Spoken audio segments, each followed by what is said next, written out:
Hello, my friend. Today I will tell you another long-forgotten legend.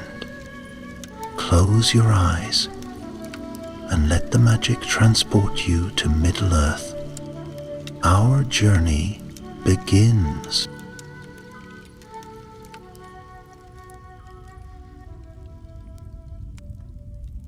In the days of ancient Gondor, long before the War of the Ring, there came a time when the eastern skies darkened, and rumors of war rode the wind like wolves at dusk. It was the year 2510 of the Third Age, and from the vast lands beyond the river Anduin, the Balcoth stirred. Savage men out of the east who bent their knees to no king, hungry for land and cruel of heart. They crossed the river in secret, their numbers swelling like a shadow creeping over the fields.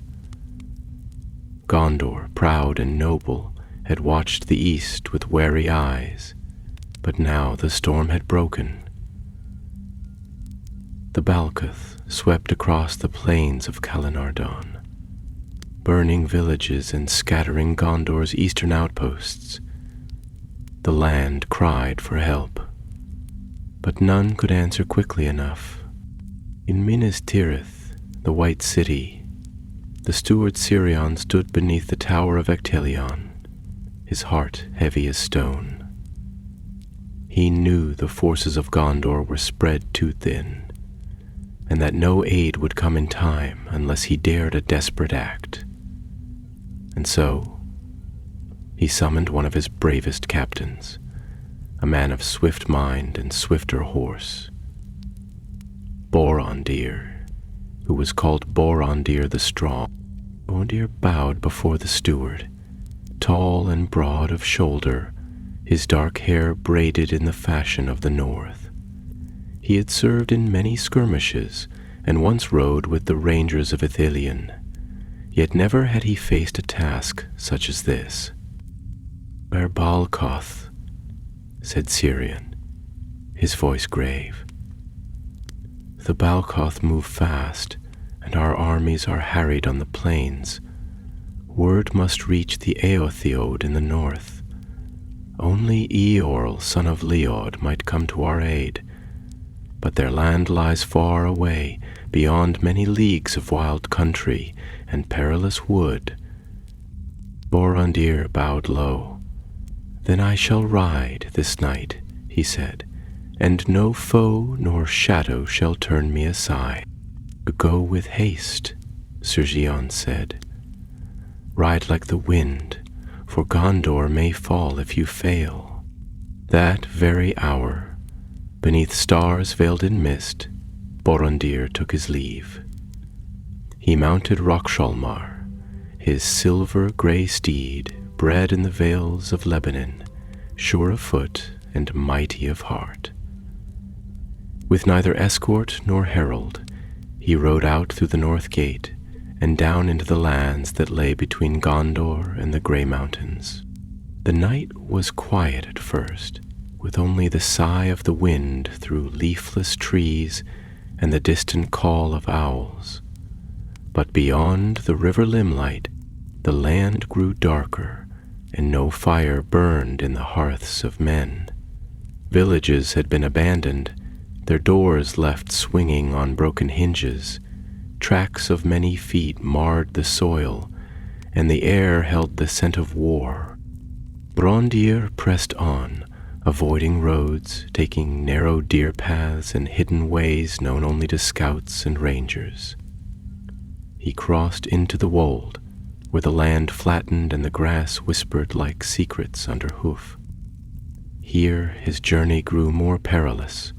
Riders of the east prowled the borders in search of lone travelers. Twice he narrowly escaped their watchful eyes, crouching beneath the boughs of trees, Rockfalmar as still as stone beside him. 3 days passed, and his rations ran thin. He drank from clear streams and ate dried meat and whey bread, but sleep was scarce, and his eyes never rested long. Thunder rolled above the misty mountains, and the air grew colder. Then, upon the fourth morning, he came to the crossing of the Anduin, where the great river curved like a silver serpent through the vale. There lay a ferry, broken and half sunk into the mire. Borondir cursed beneath his breath. The current here was strong, and the fords to the north were guarded by the Balk, but he could not turn back. Tightening his cloak and whispering a word to Roshvalmar, he led the horse into the water. The chill bit deep, and the river roared in his ears, but Borondir held fast. They crossed, gasping, soaked to the bone, yet alive. That night, they rested in a hollow beneath a rocky outcrop. Borondir lit no fire, and his hand rested ever near his sword. Above, the stars turned in silence, and clouds gathered like wolves on the hunt. As he lay listening to the night, he remembered tales told to him in his youth, of great riders who bore messages through the darkness, and kings who answered the call in Gondor's hour of need. Now he was such a rider, and the fate of many lay upon his shoulders. "May the Valar guard my steps," he whispered into the dark, and closed his eyes for but an hour's rest. Dawn came gray and veiled in mist, but Borondir rode again, northward, always northward, toward the land of the Eotheod, where hope yet waited beyond mountain and shadow. Through the wide and wind-tossed plains of the wold rode Borondir, ever northward beneath brooding skies. The land was vast and empty, a sea of grass swaying beneath a chill breeze that spoke of the distant snows of the gray mountains. The clouds hung low, their bellies heavy with rain, and now and then thunder muttered far off, like the anger of some slumbering giant deep within the earth. Yet he pressed on, heedless of cold or weariness, for each hour lost was a wound upon Gondor's hope. His path took him through forgotten lands where once proud settlements had stood. Now but stone and silence remained, ruins swallowed by time and root. In one such place he passed the remnants of a watchtower, toppled and broken, its bannerless spire pointing westward like a fallen spear. It had long been abandoned, but the iron wind still whispered the names of the men who had died upon its walls. Borondir looked upon it and did not linger, for he feared what memories might stir in so desolate a place. 2 more days he rode, sleeping when he could, sometimes in a thicket, other times beneath a sloping rock face, with his cloak wrapped tight about him, and Rochvalmar, grazing nearby, watchful even in rest. Yet ever he kept the lesser ways, avoiding the clearings and open roads, for scouts of the enemy still haunted the borderlands. Once, as dusk fell like ash upon the grass, he spied a war party of the Balkoth, moving south in grim silence, their faces painted in cruel streaks, their blades notched and black with old blood.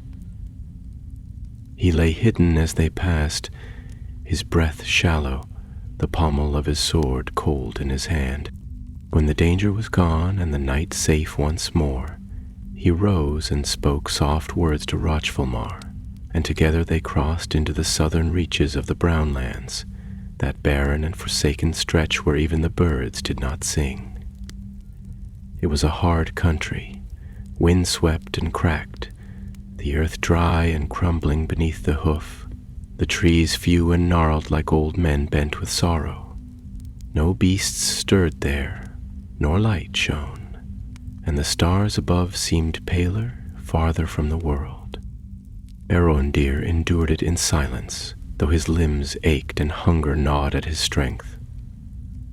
He thought often of Minas Tirith, its towers white and gleaming in the morning sun, and of the steward who had placed such faith in him. He thought too of his kin, long dead or lost in the years of Gondor's slow decline, and of the oath he had taken to guard the West from all who threatened its peace. It was not pride that drove him, nor the hope of glory, but duty, and love for the realm that had shaped him. On the 7th day since his departure from the White City, the land began to rise, and the air grew colder. The grasslands gave way to tangled woods and hidden glens, where snow yet clung in the shadows, and the wind howled like a mourning woman.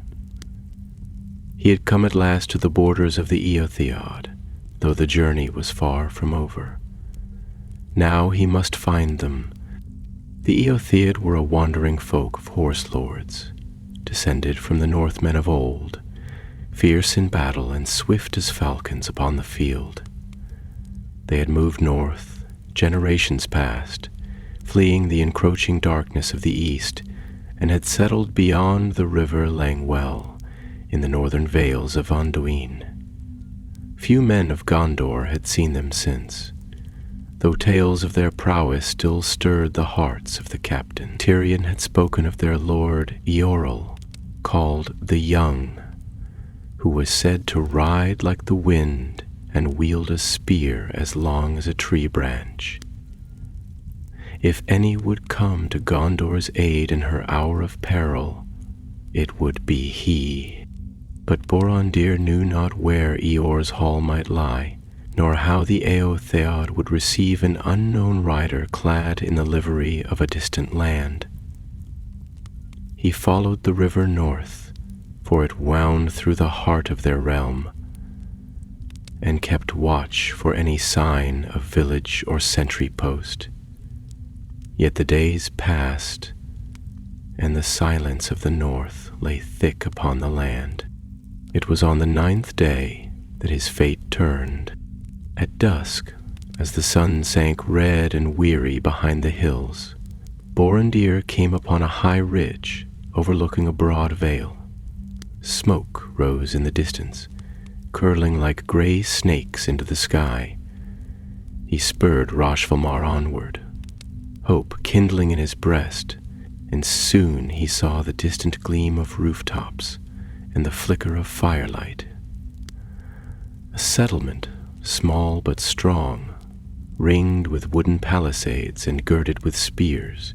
Men moved within its bounds, tall and fair-haired, armed with longbows and wearing cloaks of wolf pelt. He did not ride straight into the heart of the town, for he knew well the peril of being mistaken for an enemy. And so he halted upon the crest and raised his hand in peace. Then he took a horn from his side, wrought in silver and black with the emblem of the white tree upon it, and blew a single clear note that echoed through the hills like a call from the stars. At once the guards took notice. Cries rang out, and a small band of horsemen came swiftly up the slope toward him. Their leader bore a spear tipped with a leaf-shaped blade and wore a helm adorned with the wings of a hawk. "Who comes from the south?" the leader called in a tongue harsh yet noble. Borondir raised his voice. "I am Borondir of Gondor, captain of the south and servant of the steward Sirion. I bring grave tidings and a plea for aid. Take me to your lord if your hearts still honor the oaths of old." There was a moment's silence, and then the leader dismounted. "Then come, Borondir of Gondor. You ride far and fast, and not without purpose, I deem. Eorl shall hear your words."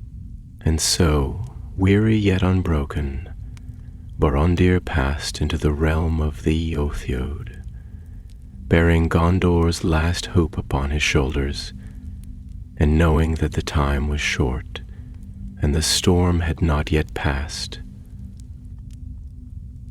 Under the watchful eyes of the Eotheod, Borondir was led into the wooden settlement that crowned the hill above the vale. The palisades rose tall and firm, built of timber hewn from the surrounding forests, and though the place bore not the grandeur of Gondor's marble towers or its ancient stone, it was strong in its own fashion.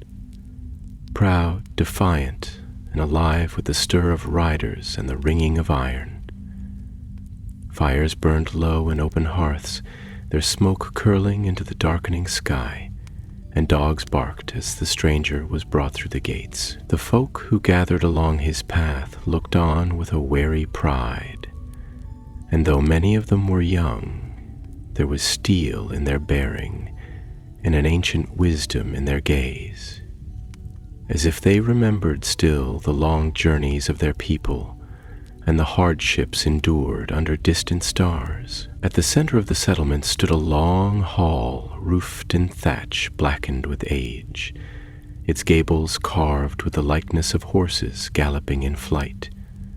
Within that hall, where the scent of smoke and pine resin hung thick in the rafters, Eeyore the Young sat upon a high seat beneath a great shield bearing the device of his house, a white horse upon a field of green.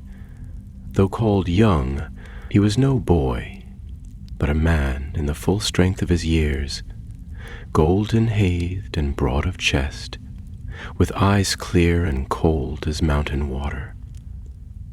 He wore no crown, for the Eotheod crowned no king, but his mantle was of sable fur, and the hilt of his sword gleamed with runes wrought in the tongue of old Rovanion. When Borondir was brought before him, he stood tall and did not bow low as a courtier might, but offered the reverence of one warrior to another, a hand upon his breast, and a glance that met the others without shame or boast. Eeyore looked long upon him, and when he spoke, his voice was as deep as a drum, and rich with the cadence of the northern hills. You have come far, son of Gondor, and the dust of many leagues still clings to your cloak. Speak now, and speak plainly, for the fire is lit and the night is old, and such journeys are not made without dire cause.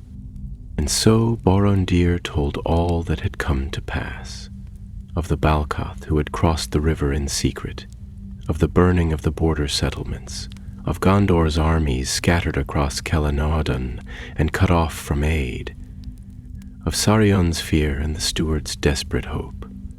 He spoke not as one who begged, but as one who warned, his voice steady and grave.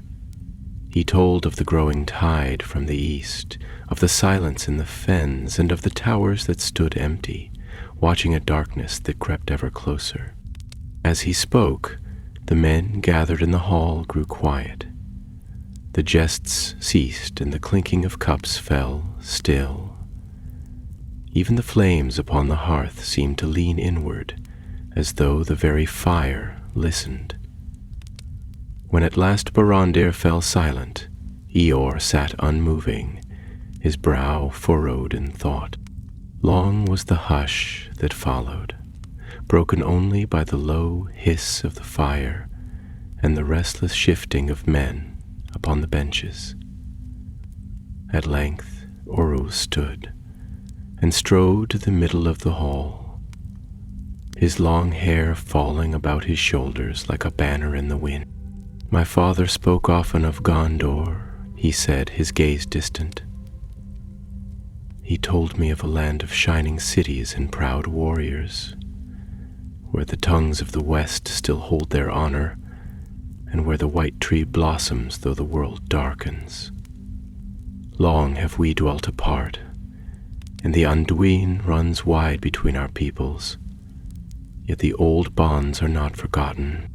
He turned then, and his voice grew fierce, ringing across the hall like the clash of swords. If Gondor calls, then we shall answer. Let it be said that the horse lords of the north do not turn their backs when allies bleed. Let it be remembered that we are not cravens hiding in the hills, but sons of the free plains, swift and fearless, and loyal beyond death. A great cheer rose from the gathered men, and many sprang to their feet, swords lifted and fists raised in salute. Borondir felt a weight lift from his chest, and though the road yet lay before them, hope stirred again within him, flickering like a torch in the night. That very evening Eor summoned his captains and ordered the mustering of riders. The horns were blown and messages were sent to the outlying settlements. Through forest paths and winding trails they rode, calling to arms every man who could sit a horse and draw a blade. Fires were lit upon the hilltops, and from the valleys below the riders came. Hundreds, then thousands, their voices strong and eager, their banners rising like waves upon the wind. Borondir watched it all with wonder, and with a heart both lifted and burdened, for he knew the ride south would be long and full of peril, and he feared they might not come in time. The field of Celebrin was far, and the fate of Gondor still hung in the balance.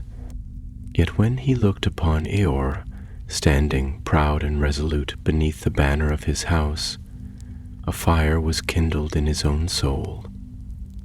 Here at least the call had been heard, and courage still ran like clear water through the veins of men. That night he did not sleep, but stood upon the hill above the hall, looking southward. The stars wheeled slowly overhead, ancient and cold, and in the distance lightning flared behind the mountains. The host would ride at dawn. When the dawn came, pale and shivering, upon the frost-laced grasses of the northern vale, it found the riders of the Otheod already mounted and waiting, their ranks drawn in long and silent lines upon the hillsides. Helmets gleamed faintly in the rising light, and the breath of horses rose like mist from the earth, mingling with the smoke of campfires now grown cold. They were a people born to the saddle, tall and spare of build, with eyes as clear as the sky above the snows, and though many were young, not one among them bore the look of fear. Their spears were long, their bows well strung, and their steeds, their noblest pride, stood restless beneath them, stamping the ground with iron-shod hooves.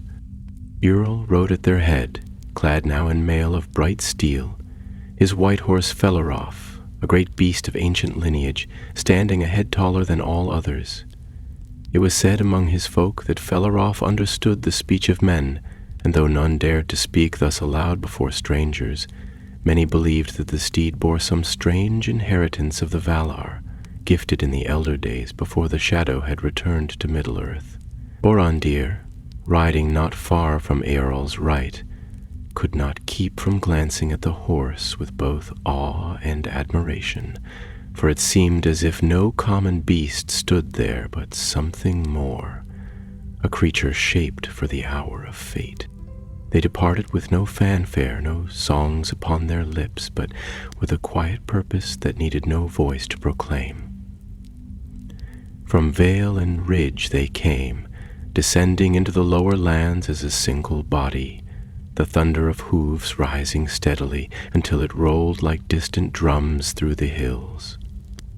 All that morning and into the afternoon they rode, swift and tireless, following the river southward, their line stretching for leagues, a tide of iron and wind. The sun rose higher, casting long shadows eastward, and the clouds that had hung low upon the northern peaks broke and fled before them.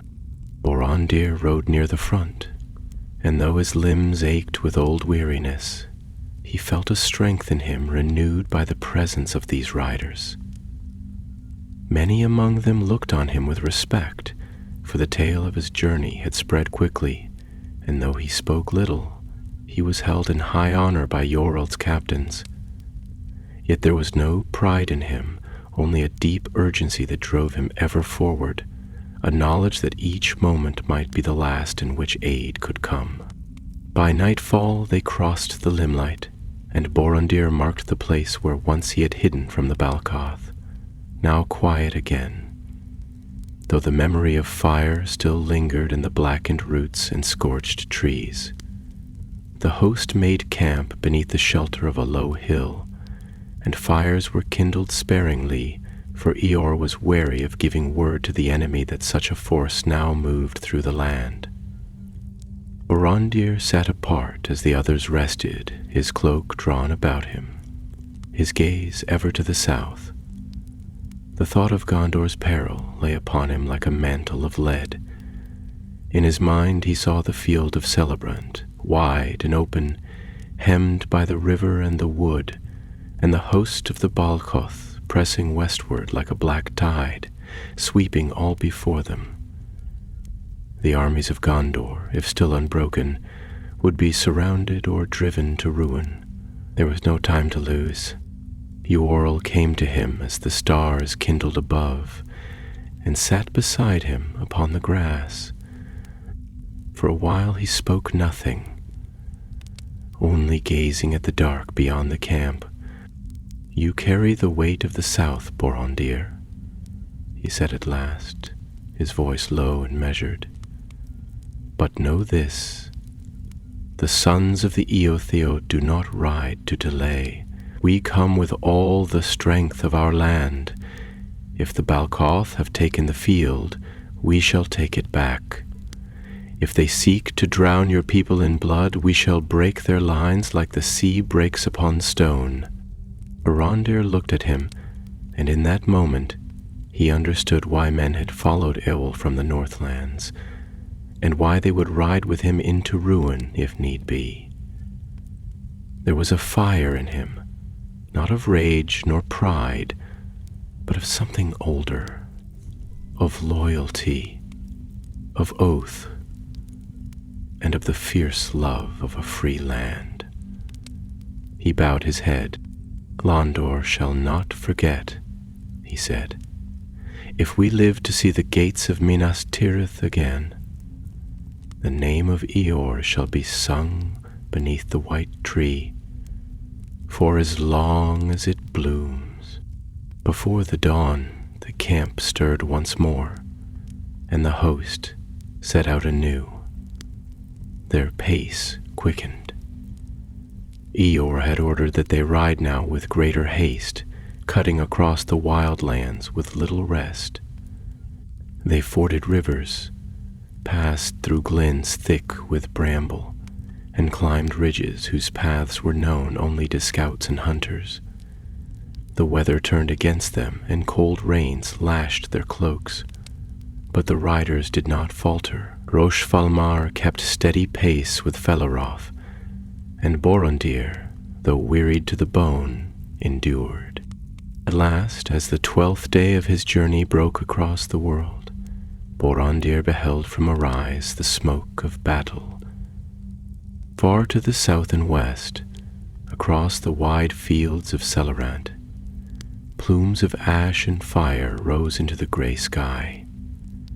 The land beyond the Anduin burned, and even from afar the glitter of mail and the flicker of banners could be seen. Tiny specks upon the vast canvas of war. The battle had begun. Without waiting for command, Borondir spurred Rosh-Falmar forward and cried aloud a call of warning and wrath. The riders surged after him, and Eeyore raised his spear high, shouting words in the tongue of his people that rang like thunder. Over the hills they rode, swift as the storm, a great wave of hoof and spear, falling upon the plain like the hand of doom. The field of Celebrant lay before them, and the hour of reckoning had come. Down from the hills the riders of the Eotheod thundered, swift as the coursing wind through the mountain passes, and fierce as the eagles of the northern crags. The sun, hidden through long days of overcast sky and cold rain, broke forth at last, and its light spilled upon the land like fire. It gleamed upon spear heads and helm crests, and lit the golden hair of the riders until they seemed like a host out of legend, summoned from the forgotten tales of the elder time. The field of celebrant lay stretched before them, wide and open, framed on the east by the river Anduin and on the west by the green wood that men now called Lothlorien. There, upon that plain, the tide of war had broken in full. The Balcoth, fierce and many, moved as a dark flood from the east, their war cries like the baying of wolves, their weapons strange and cruel. Smoke rose where villages had burned, and the trampled grass bore the marks of ruin. The armies of Gondor, pressed against the banks of the river, fought with grim courage, but they were outnumbered and hemmed on every side. Borondir beheld the banners of the south flapping tattered in the breeze, and his heart clenched with both pride and sorrow. There was the silver swan of Dol Amroth, its wings torn by arrows. There the black ship of Pelargir, battered and stained with the mire of the field. Sirion's soldiers still held their ranks, but their backs were to the river, and already the outer lines began to falter. Then the horns of the Eotheod were sounded, long and clear, and the sound rolled across the plain like a herald of doom. It was no horn of retreat nor fear, but a call to wrath and vengeance, echoing from hill to forest, river to sky. The Balcoth turned in confusion, and their lines wavered as the thunder of hooves rose ever louder. And out of the east, with the rising sun behind them, came the riders, thousands strong, a wall of horses and steel descending like a hammer upon the dark ranks. Eor was at their head, his spear raised high, his face shining with a fire that could not be quenched. Felaroth leapt forward with a cry, and behind him the horse lords of the north fell upon the enemy with a fury unmatched. They crashed into the flank of the Balcoth host with the force of a falling mountain, and the plain trembled beneath their charge. Borondir rode with the foremost, Rockfall Mar shore beneath him, and his sword sang as it left its sheath. He cut through the foe with a strength born of grim purpose, his blade rising and falling in a rhythm as steady as the beating of his heart. He hewed through leather and mail, through painted shields and shouting faces, and where he passed the enemy fell in ruin. His voice rang above the tumult, crying the name of Gondor, and many of the Balhoth faltered at the sound. But the battle was not easily won.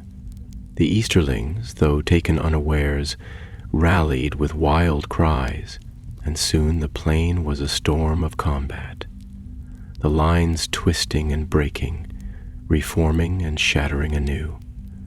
Blood stained the grass, and the clash of arms rose into the sky like a bitter song. Amid the struggle, Borondir sought the standard of the steward, for he feared that Sirion's men would not hold without the coming of hope. Through the melee he fought, calling out to the soldiers of Gondor as he passed, urging them to stand, to turn, to see that aid had come. Some raised their voices in answering cries, and the tide began to turn. But Borondir's purpose was not yet fulfilled. He spurred Rochfalmer toward the heart of the Gondorian line, where the fighting was fiercest. There he saw the steward's guard, hard-pressed and nearly broken, their shields splintered, their ranks wavering. The banner of the white tree stood at the center, its cloth torn and stained with soot. Sirion himself stood beside it, his face pale with exhaustion, yet unyielding, his blade still red with the blood of foe. Borondir cried aloud as he approached, and the steward turned, his eyes widening as he saw the rider who had vanished 12 days before. "Hail, Lord Sirion," Borondir called, lifting his sword. "Look to the east and see who has come." Even as he spoke, the host of the Eotheod swept past, engulfing the flank of the enemy, and from the western wood there came a sudden light, for the Galadriel had stirred at last. Arrows fell like rain from the eaves of Lothlorien, and the bowchoth, caught between hammer and anvil, wavered and broke. Cirian's men, seeing the ruin of their foes and the coming of hope, raised their swords and charged. The cries of Gondor filled the air, fierce and high, and the enemy began to flee. But in that moment of victory, fate took its toll. As Borondir, still urging the men forward, turned to strike down a chieftain who led a desperate rally of the Balchoth. He slew the man with a single stroke, but even as his blade fell, a spear, long and cruel, was hurled from the press of the retreating foe. It struck him beneath the arm, piercing mail and flesh, and he cried out once before falling from the saddle. Roshfalmar reared and neighed, standing guard above his fallen master, and none could approach until the field was cleared. When the battle was done, and the enemy scattered or slain, they found Borondir lying upon the blood-stained earth, his hand still clutching his sword, and a faint smile upon his lips. Cirion knelt beside him, and the captains of the Eotheod stood silent around. Thus fell Borondir the Strong, who brought word to the north, who rode through fire and darkness, who summoned salvation to a land on the edge of ruin. And the plain where he died was cleansed with fire and water, and his name was carved in stone beside the river, that it might not be forgotten. The battle was ended, and the host of the Balchoth lay broken upon the field. Those who fled were pursued as far as the crossings of the Limelight, and there they were scattered utterly or driven into the river, where many were swept away by the flood, their cries lost in the roaring of the water. The land, once fair and wide, was marred with fire and ruin, and the dead lay strewn like fallen leaves beneath the skies. Smoke still lingered in the air, mingled with the scent of blood and earth, and a hush fell upon the plain as the last clangor of war faded into the murmurs of wind and river. But among the rejoicing of the living, there was grief also. In the hour of deliverance, when the tide had turned and the hand of fate was stayed, Borondir fell, whose courage had kindled the coming of hope. Rockfalmar, faithful beyond the measure of beasts, stood beside the body of his master until men came and led him gently away, his mane stained with dust and blood. And there, upon the field of Celebrant, they built a cairn of stones and laid Borondir to rest, and Cirion himself placed his helm upon the mound. Then did the steward rise before all the captains of Gondor and the Eotheod, and he spoke with a voice that carried across the host, steady and proud, though sorrow clung to his words. Here lies Borondir, son of Gondor, rider of the great errand, who rode alone through shadow and peril to summon aid for his people, and who fell in the hour of victory. By his strength was Gondor saved, and by his name shall this field be hallowed. Let all who pass this way know that honor dwells here, and memory endures. And they who stood there in silence bowed their heads, and many wept, though they knew him not, for they felt in their hearts that such men were rare and must not be forgotten. When the burial was complete, the captains gathered with Cirion and Eorl beneath the banner of the white tree, and they spoke of what had been and what might yet come. Cirion, moved by both gratitude and wisdom, beheld the might of the Eotheod and the kinship that had awoken anew between north and south, and he pondered what gift he might give that would be worthy of such a deed. "My lord Eorl," he said, standing tall though weary from the day. You have come in the hour of greatest need, and Gondor shall never forget the debt that is owed, but more than thanks I would offer, if you will accept it, for the strength of your people and the swiftness of your coming. Speak of a bond not lightly made nor lightly broken. Therefore, I speak now of a gift not of gold or jewel, but of land and friendship. Then all who heard these words were silent, for such gifts were seldom spoken of among men. There lies west of the Anduin, Cirion continued, a wide land, once rich and green, now wild and unpeopled. It is Calenarhon, the province of Gondor, which was overrun by the enemy. But Gondor can no longer guard it, for our strength is spent and the shadow grows elsewhere.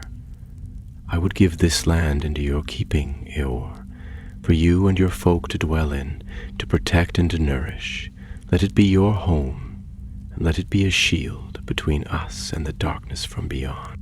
And when he had spoken thus, many voices rose in wonder, and there was much murmuring among the Eotheoth. But Eorl stood unmoved, gazing westward across the plain toward the empty lands that stretched beyond the river, and he said, This is no small thing you offer, Lord Steward. But though I came not for reward, I see that this land is fair, and its bones remember the tread of horses.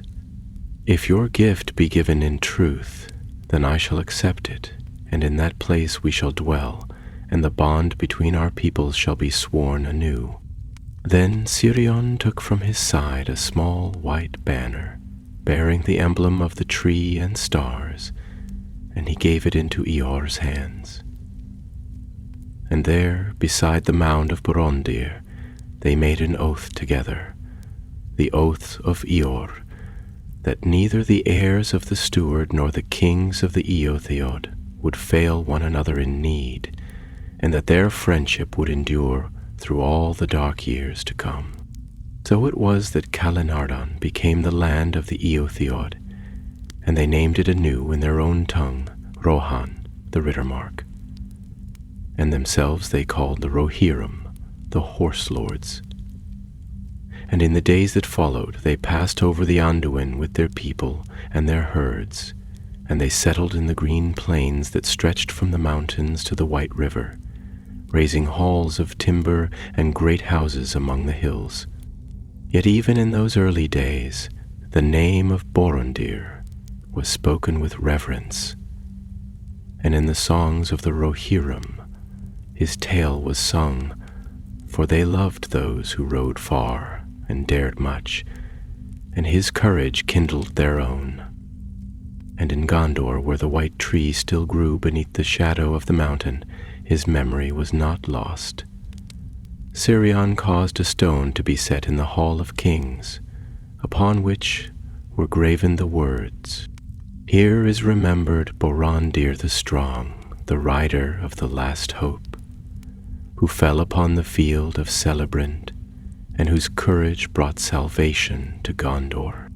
Thus did his name endure, even as the world changed and the great shadows rose once more.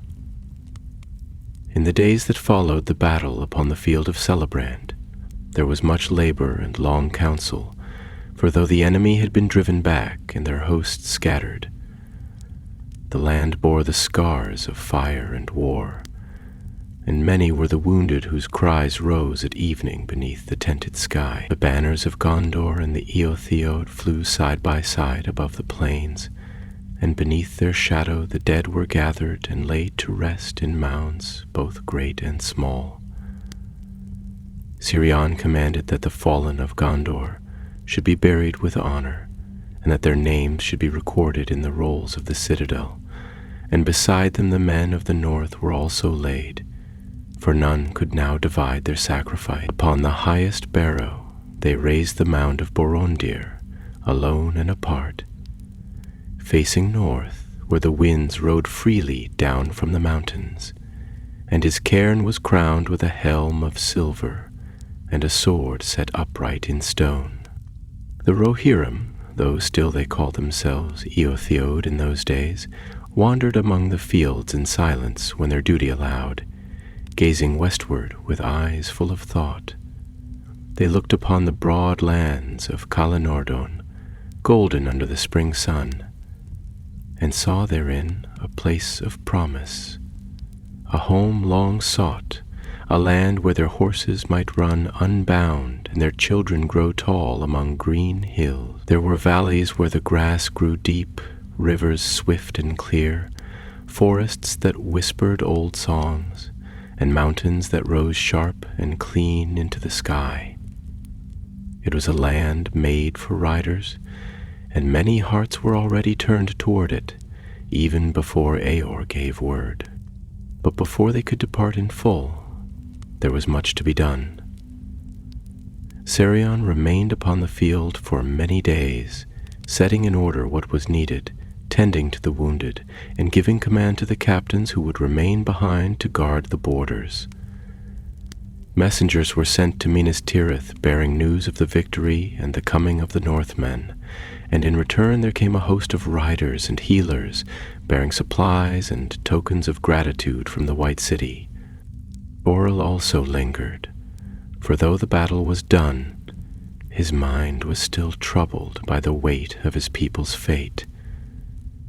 He walked often in solitude beneath the stars, speaking little, yet his eyes were always lifted toward the west. At length, when the moon waxed bright above the plain, and the wounds of his warriors had begun to mend, he called together his captains and the elders of his folk.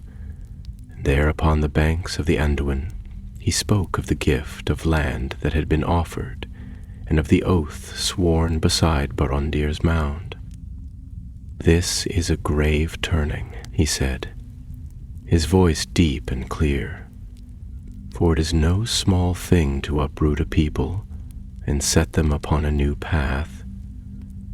Yet I deem the hour is come. The gray mountains are cold, and the shadows there have deepened. Orcs move in secret through the passes, and the lands of the north grow barren. But here lies a realm that calls to us, rich in pasture, broad in sky, and bounded by rivers strong and swift. Shall we take what is offered with honor, and plant our banner where the grass meets the wind?" Then the men cried aloud with one voice, for in their hearts the decision had long been made. They were riders born, and the land had already spoken to their blood. So it was that the great migration was set in motion, and preparations were begun for the crossing of the people. Not all would come at once, for the journey was long and the passes uncertain. Scouts were sent ahead to mark the safe ways, and strong companies were chosen to ride with Eor and secure the new realm. The old and the young, the herds and the households, would follow after when the season turned and the snows of the mountains melted into the rivers. Before he departed, Eoril came once more to Cirion and took his hand in friendship. Together they stood beneath the rising sun, the white tree and the horse lord, and they spoke of days to come. "This land shall be yours," said Cirion. "From the marine stream in the east to the feet of the White Mountains, and from the borders of Anurian in the west to the shores of the Entwash in the north. It shall be known by the name you give it, and the people shall be free, but the bond between our houses shall endure, and when one calls, the other shall answer." And Eoril said, "I swear it upon the memory of my father, and upon the mound of Borondir. So long as the sons of my house endure, Gondor shall not stand alone." Then they clasped arms and parted, and it was a parting not without sorrow, for a great friendship had been born upon the battlefield, and in that hour, though neither knew it fully, the fates of Gondor and the Riddermark were bound forever.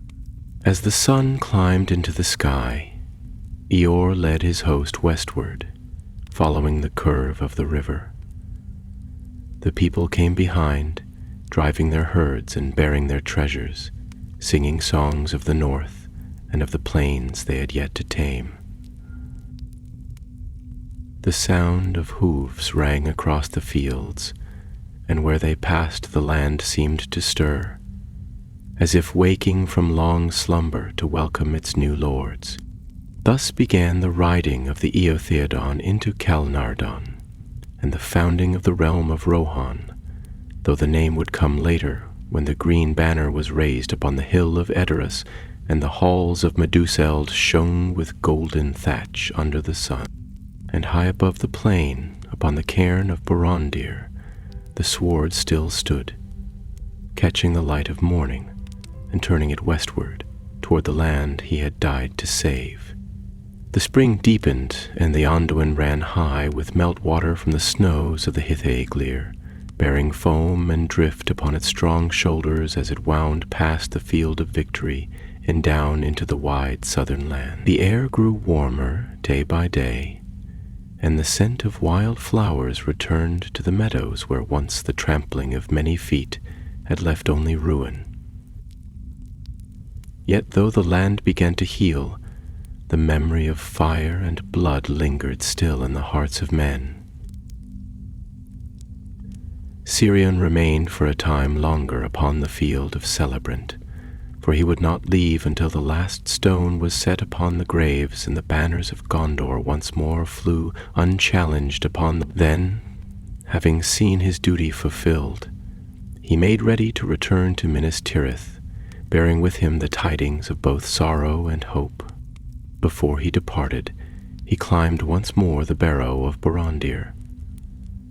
The grass had begun to grow upon the mound, and the wind moved gently among the standing stones, as if whispering some ancient song in a tongue long forgotten. Sirion stood there in silence for a long while, and none disturbed him. At length he knelt and placed his hand upon the earth, and there he remained with head bowed until the sun touched the rim of the western hills. Then he rose and turned away, his cloak billowing behind him like the wings of a great bird in flight.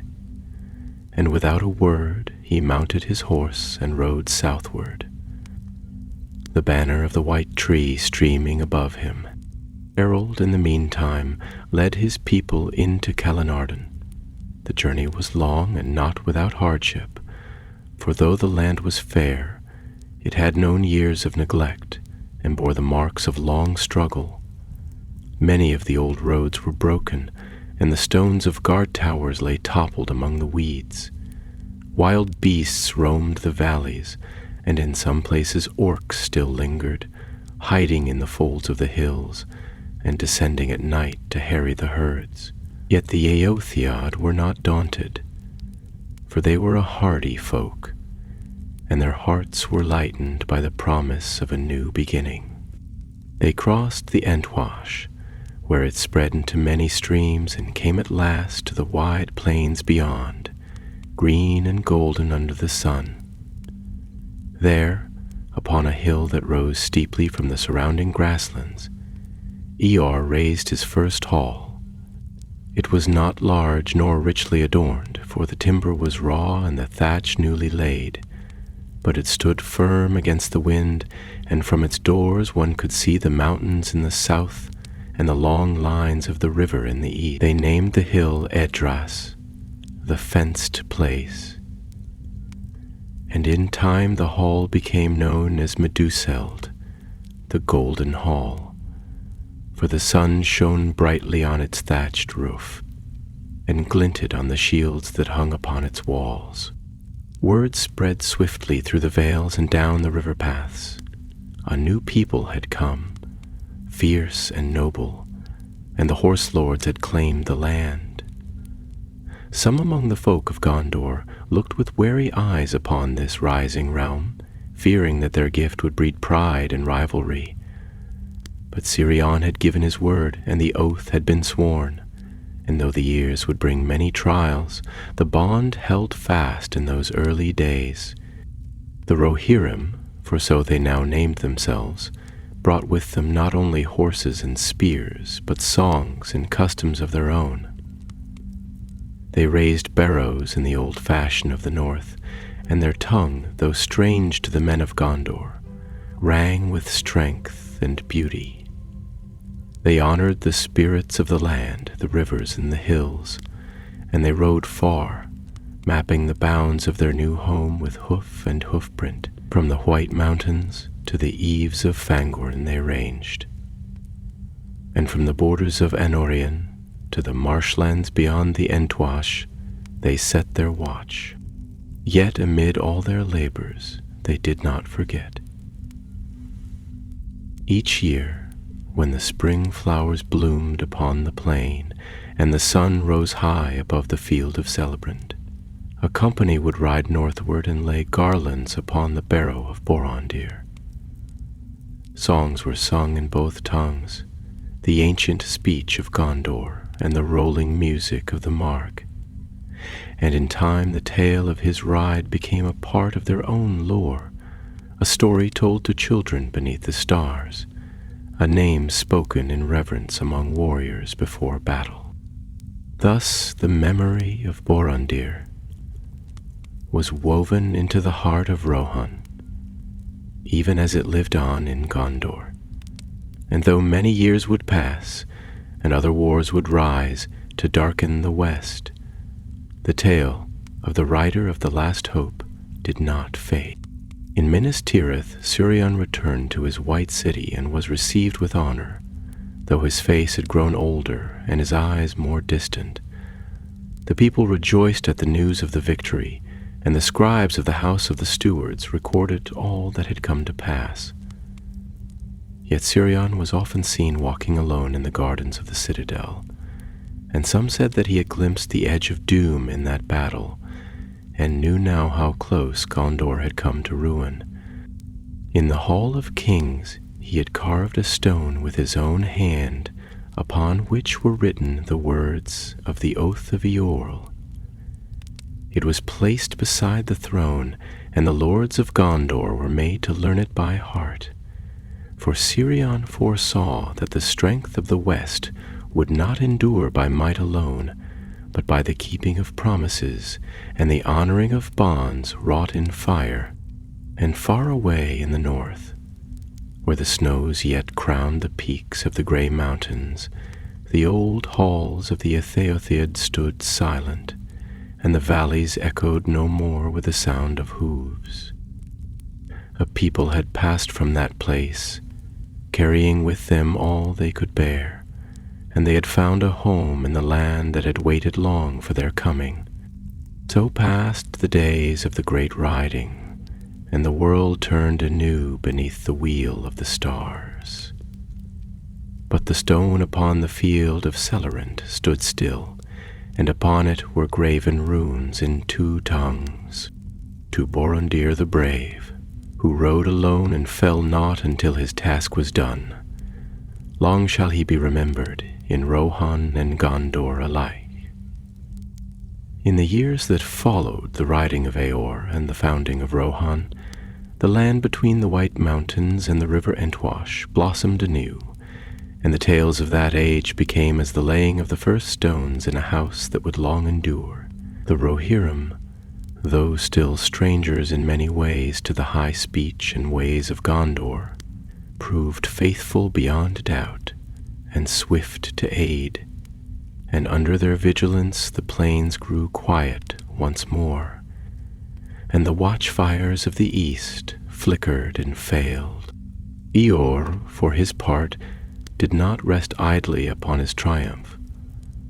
Though young in years, he was wise in the ways of kingship, and he labored to shape the Mark into a realm both strong in war and fair in peace. With his own hand he traced the bounds of the Riddermark, riding from stream to forest, from peak to fen, and wherever he passed he left signs and markers that none might doubt whose protection lay upon the land. He spoke often with Sirion, sending messengers swift and true over the green leagues between Edoras and Minas Tirith, and the friendship of their houses deepened like a wellspring fed by clear waters. But it was not only in steel and oath that the bond between the two realms was forged.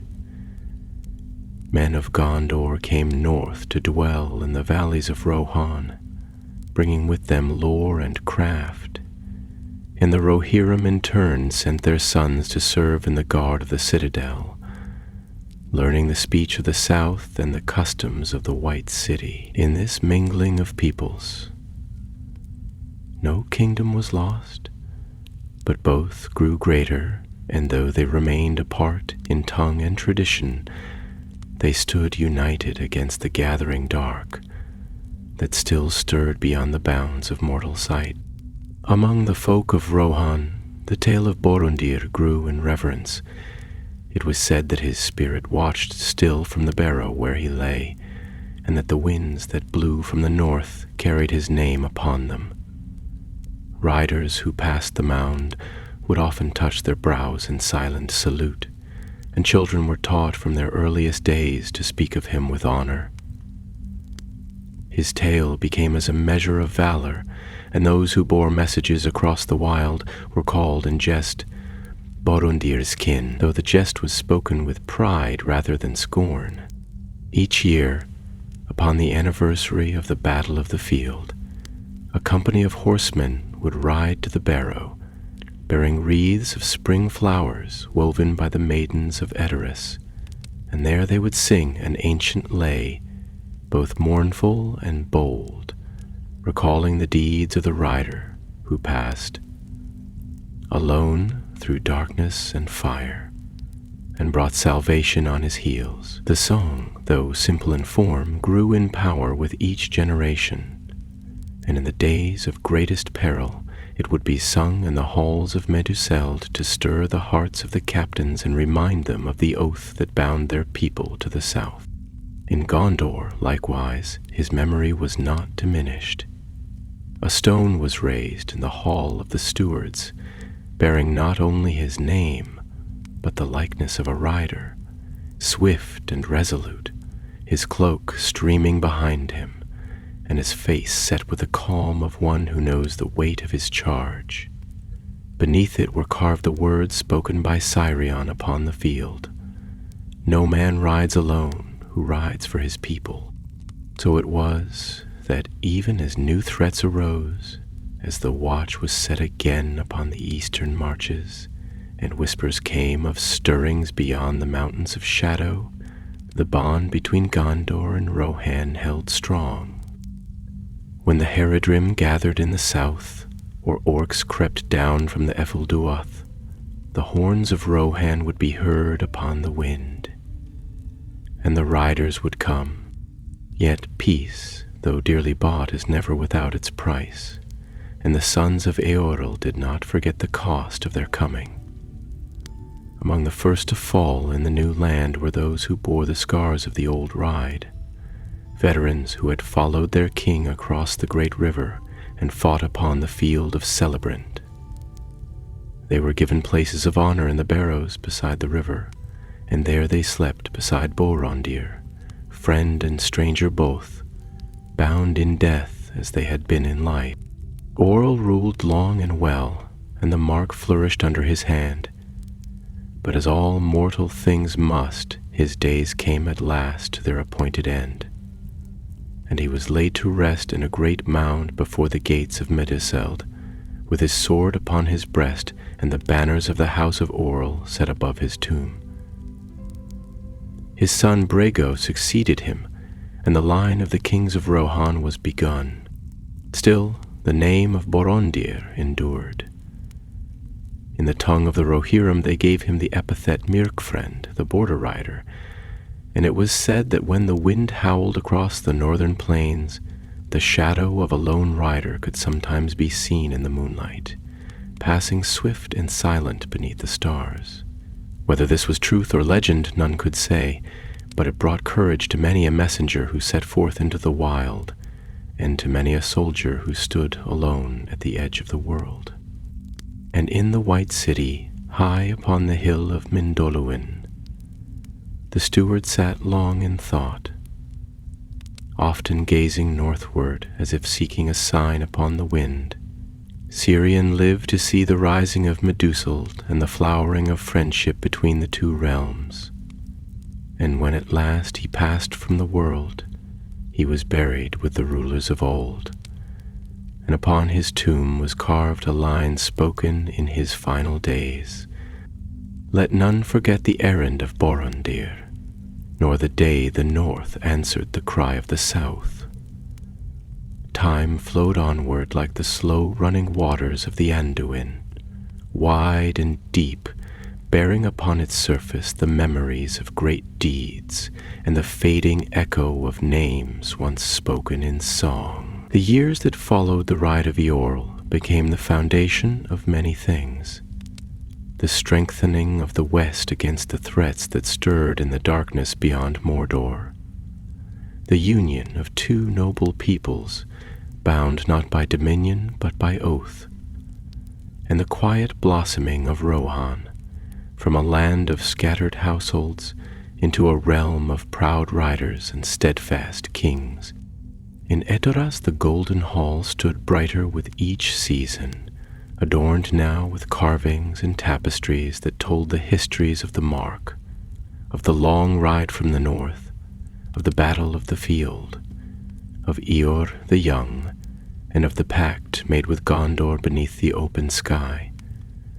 But amid all the great names among the kings and warriors remembered in gilded verse, there remained ever the tale of one who was not of the Riddermark, but whose courage had kindled all that followed.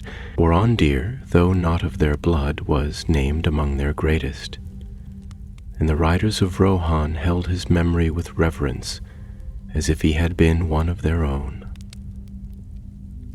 No child of the Mark grew to manhood without hearing his tale.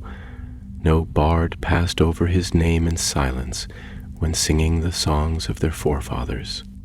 And it came to pass, many years after the fields of Culnarlin had fallen still, and the hoofbeats of Eorl's company had become the stuff of legend, that a shadow arose once more in the east. It did not yet take form, nor show its face in open war, but it crept like smoke through the dark corners of the world, unseen but sensed, and hearts grew wary beneath its touch. In the north, whispers reached the ears of men, whispers of strange gatherings in the forests, of flickering fires upon the mountains, and of riders who did not return from their patrols.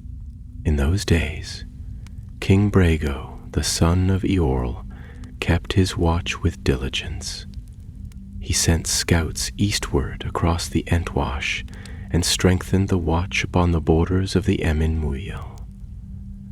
At his command, the garrisons of the fords of Isin were doubled, and the messengers between Edoras and Minas Tirith were armed as lightly mounted warriors, swift of pace and sharp of eye. The road between the two realms, though long and often lonesome, was never left untended, for the bond forged upon the field was not forgotten.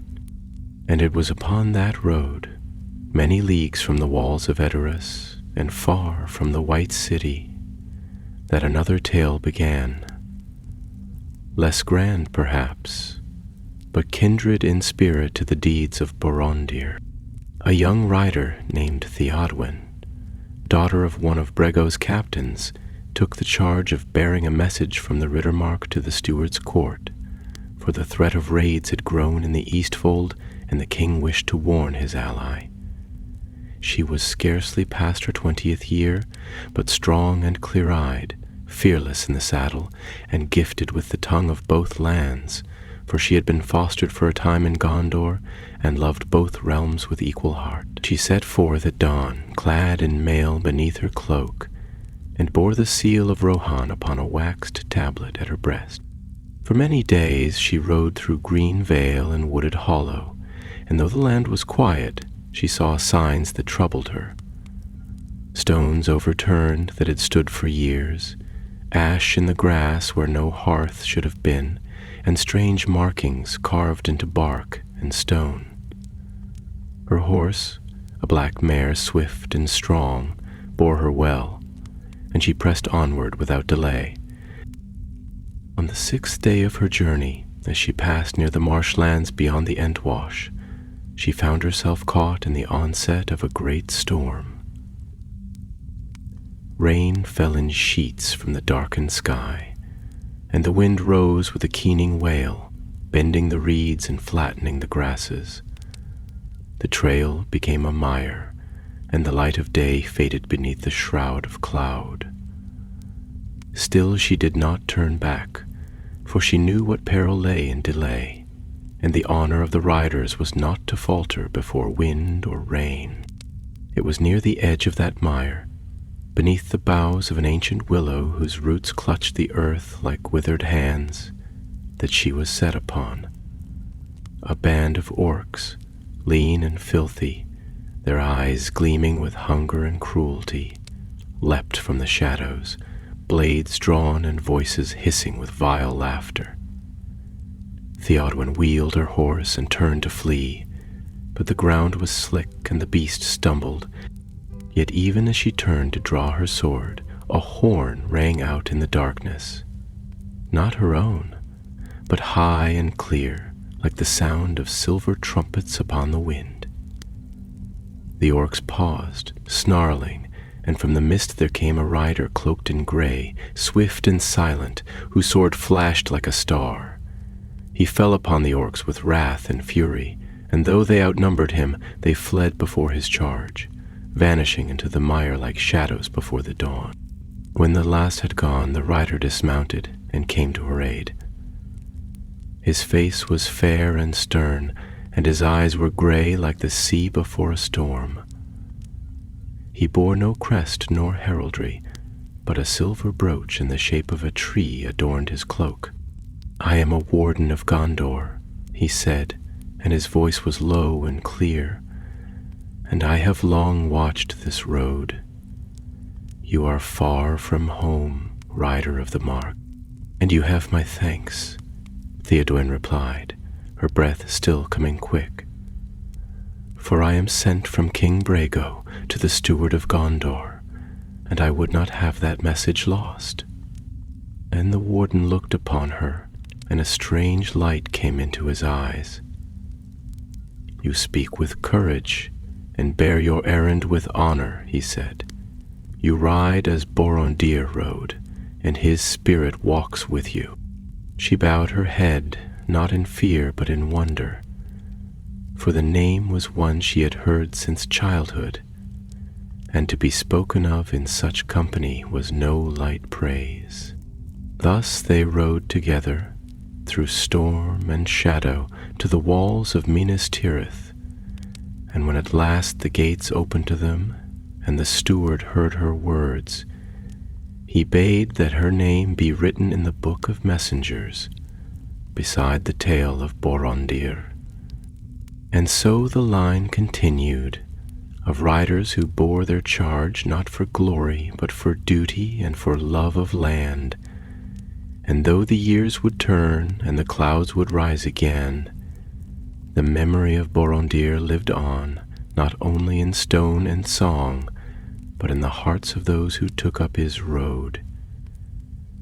And so the tale of Borondir the Strong, rider of the great errand, passed into the woven fabric of the West, not as a fleeting flame soon forgotten, but as a steady light in the long dusk of memory. Though his body lay in stillness beneath the mound of stone upon the field of Celebrant, his name endured in both Gondor and Rohan, and wherever men held fast against the dark, his story was told. In Rohan, As the years waxed and waned, and the line of Eorl flourished upon the green plains, his name was spoken in the tongue of the mark with honor. Children in the houses of the East Fold and the West Fold were taught the deeds of the great ride, and before the bards would sing the glories of Helm the Hammerhand or Freelaf the Bold, they would first recount the tale of the man who rode alone, seeking no throne nor fame, but only to summon help for a realm in peril. Among the door wardens of Meduseld, it became custom, before the king would pass forth to war, to name aloud the great oaths of the past. The oath of Eorl, the deed of Sirion, and the ride of Borondir. So too, the captains of the garrisons at the fords of Isen, when sending forth their fastest messengers, would speak his name upon their lips, as if the very sound might give speed to the hooves of their riders. In Gondor, likewise, the white tree stood tall upon the slopes of Mindalluin, its roots deep in the mountain and its branches lifted to the heavens. Beneath it, in the courts of the kings and stewards, the memory of Borondir was preserved. It was said that the captains of the guard, upon their appointment, would stand before the steward's throne and swear their loyalty not only to Gondor and to the line of the stewards, but also to the honor of all those who had fallen in defense of the realm, naming Borondir first among them. His likeness, carved in stone with flowing cloak and drawn blade, adorned the hall of memory in the citadel, and beside it burned a single flame that was never allowed to fail. Scholars from the houses of lore would teach his story to the young heirs of the noble houses, and in the schools of the city his tale was learned by every child as a measure of courage and loyalty. Yet it was not only in ceremony and script that his spirit lived on. There were those who, in times of war or doubt, felt the breath of his courage whispering in their hearts. Riders who passed alone through the shadowed wilds would say they heard his voice in the wind, urging them onward. Men wounded in battle, lying beneath the stars with darkness gathering upon their vision, spoke of seeing a gray-cloaked figure astride a tall silver steed, bearing a banner of no realm now ruled, but marked with the white tree and the 7 stars. Whether such visions were dreams or something more, none could say. Yet many believed that in moments of deepest need, the spirit of Borondir still rode the borders of the realm he had died to save. So too, in the quiet places, where war had once raged and peace now lay, there remained signs of what had been. The field of Celebrant, once trampled by armies and blackened by fire, bloomed again with grasses and wildflowers, and the river Anduin flowed past it in silver calm, murmuring over stones that remembered the clash of swords and the cry of horn. Upon a gentle rise not far from the river stood the barrow of Borondir, still tended by the folk of the mark and watched over by the garrisons that came and went with the years. The sword placed upon it by Sirion had rusted long ago, and another, fair and bright, had been set in its place, forged anew in the halls of the King of Rohan, and gifted by the steward's own hand in a year of remembrance. Every spring, on the first day of the riding season, a host would gather at the mound, riders from Rohan and envoys from Gondor, young warriors and gray-bearded veterans, singers and scribes. There, beneath a clear sky, they would raise their voices in song, and the sound of it would rise into the wind and travel far down the vale. No war had come to that place in many generations, yet the remembrance of it was not lost, for the West had learned the bitter price of forgetfulness.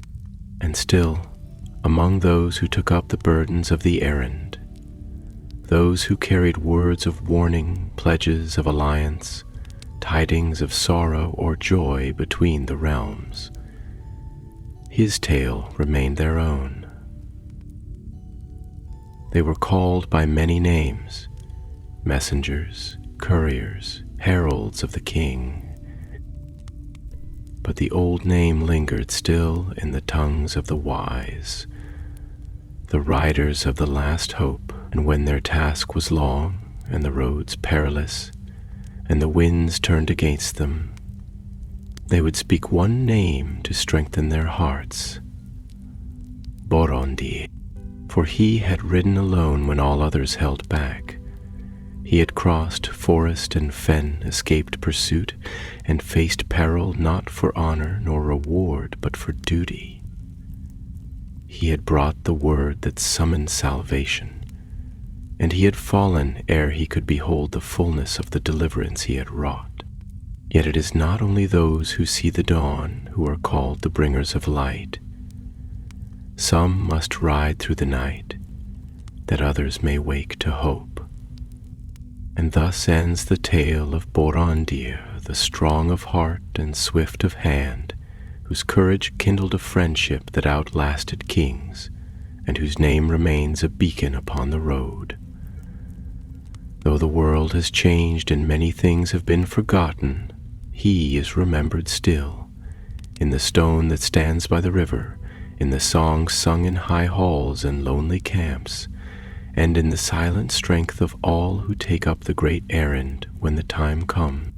He was the rider who brought word to Minas Tirith, and he did not ride in vain.